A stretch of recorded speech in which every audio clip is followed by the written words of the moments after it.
Hello again. Or if you are a first timer with us, welcome to the Canting Club. This month, our white is from Spain. Very much red wine country, Spain. Just two regions really specialise in white. One is Galicia in the northwest, and especially the coastal bit, Rías Baixas, where Albariño comes from. The other is here, Rueda, in the wider Castilla y León region to the east of Galicia. Rueda's top dead centre really, middle of northern Spain, about as far from the sea as you get. Rueda's secret weapon is this grape, the local Verdejo, perfectly adapted to the conditions. It's very aromatic, it's drought tolerant, and it retains its acidity even in the baking heat of the summers you get here. Very continental climate up on Spain's central plateau. A lot of Rueda, it must be admitted, is fairly industrial, but not this one. Proper artisan wine from organic vineyards, wild yeast fermented. It's made by rising superstar Beatriz Herrantz of Barco del Corneta. She only made her first wine here in 2010, but already is the name to watch.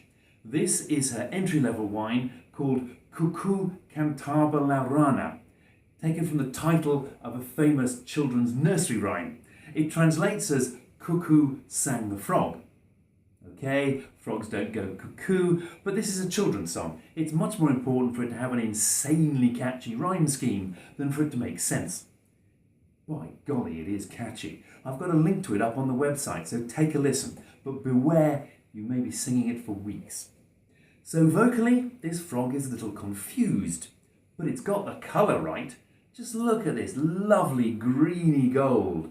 Quite a deep colour for a young dry white, and I think that's down to the overnight skin contact it's had. A cold soak before fermentation, picking up aroma and flavour from the skins, along with a bit of colour as well. Oh, by golly, there's plenty of aroma in this. Oh, it's filled with the green scents of late spring and early summer. Gooseberries mostly, but also cut grass, nettles and fresh green herbs. Plenty of lemony citrus here too, but it's very ripe. So think lemon and honey or gooseberry jam. Beautiful.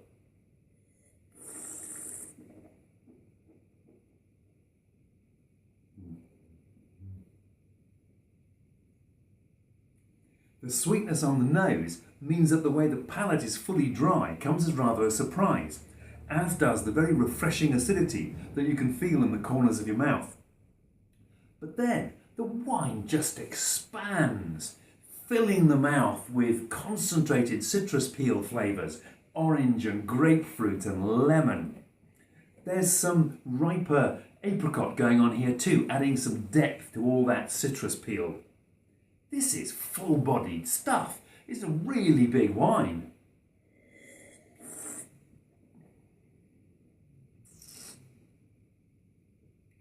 Gosh, there it goes again. Such weight to it. And the finish is, if anything, even bigger than the palate. It's stony, but again ripe, with a spicy warmth and a pithy, mouth-coating texture that I think is down to the 8 months of lees aging this wine has had. That aging on the lees does tend to impart that stony weight to a finish. Also on the finish, the gooseberry from the nose makes a reappearance, sort of pleasantly bookending the whole experience. Except that it doesn't actually want to end. I can still taste this. The finish is really long here. This is delicious. It starts like a riper, more summer-scented version of Sauvignon Blanc. And then, in the mouth, there's that apricot-y depth and the mouth-coating texture that's much more like a white Rhone, like a white Chateau Neuf. Now, those can be a bit heavy, but that doesn't happen here because of that lovely fresh acidity and those citrus peel flavours that keep the whole thing zingy and focused. Reminds me a little, actually, of the last Spanish white we had, the wonderful Loro Gadeo that we drank back in March. That was from not far away in inland Galicia.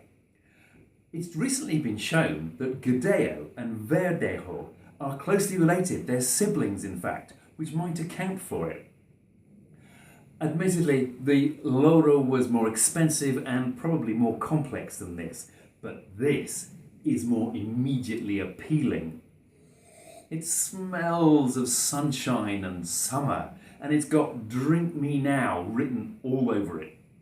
So I think I will. Cheers.